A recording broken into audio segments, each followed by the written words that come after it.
Now, the central bank has on occasion attributed some of the failing economic variables of the country, such as exchange rate and even inflation rate, to the delayment in debt restructuring. Now we have this deal. Do we see any change pretty soon? And if so, what exactly do we expect to happen? Look, eventually it should translate to the cost of living easing. But then before we get to that point, I think one thing you should understand is that the debt treatment does create certainty that causes predictability, okay? And with that predictability, so what I'm saying is your private sector now has is now developing and getting a more conducive environment for them to thrive. So it's like this, the authorities led by the president have created a conducive environment. Then there's the private sector. So we need to appreciate that it's the private sector that drives growth, not the government. So the private sector now needs to come to the party. So a lot has been done. If you look at some of those the PPDFs, that they've been meeting and speaking about what they would like to see, or the bottlenecks. So debt was one of the items of issue that were discussed and that kept on popping up because, like I said, debt was manifesting in so many ways. It was causing foreign exchange, I mean, your volatility, which is not good. And you should also take into account that Zambia is a net importer. So when your exchange rate is weak, then you expect that your costs start to push upwards. Interest rates generally were high. So what that meant was businesses are not able to go and borrow monies cheaply. So these two variables have been the biggest drivers of slow private sector growth. And then there's also realization that much as, yes, the environment has been created and all this, there's also, we need a deliberate drive to ensure that we are tapping into value addition, you know.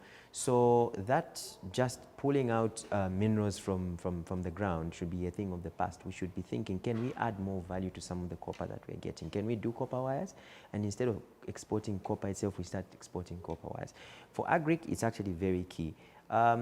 I listened into the president when he disembarked from the plane because he did give a speech and he was very clear. And in his tone, you could tell that he bemoaned the fact that when he was out there, he's seen people with smaller pieces of land that are able to produce more. Here you talk about people having 20 hectares and they don't even have anything on it. So that's an agric narrative, agriculture. Do you know how much agriculture contributes to GDP? 3%. For a country with arable land and so many rivers compared to, you know, other nations. One thing that he also brought about was the peace that we take for granted. I mean, he visited Ukraine.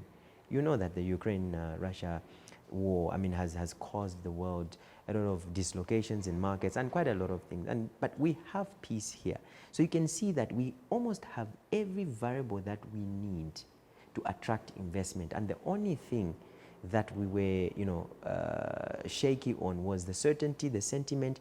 But with this restructure process, then progressing in an acceptable and favorable fashion, you expect to see more foreign direct investment because a number of investors were sitting on the fence. You know, they were not so sure about Zambia, but with certainty, you're going to see more flows coming into Zambia. With more flows, it means that there'll be more monies flowing through the veins of Zambia's economy, and there'll be more. Think about, we're talking about mining. FDI can actually take the form of mining. We have copper. The world is looking for copper for the electric car, for the car battery. So they will come and set up their mines and ore. And when mining starts to thrive, look at the downstream business. It means all those SMEs, it means the roads will improve, it means all those that are, you know, the supplier business. You've heard on the copper belt, people, the time the mines were thriving, everyone was a supplier. Why? Because that was an indication of economic activity. But we don't have that much now, you know, because of some of the uncertainty within the mining space. So it's now time to make sure that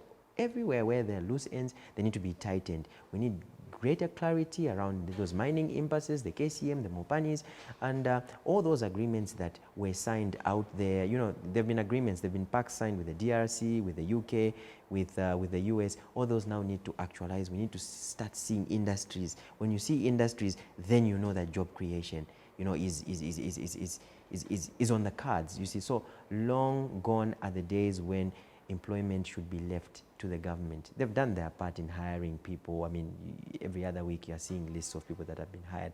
But the private sector thriving means that they should also be hiring people and contributing to growth and eventually alleviate poverty. At the end of it all, you expect to see inflation coming down, price stability and all that. Then my grandmother out there in Kalingalinga must be able to walk into ShopRite and buy things without struggling that much. That's how it's going to trickle down. But there's a lot of hard work to be put in place. This is not going to happen overnight. The work has just begun.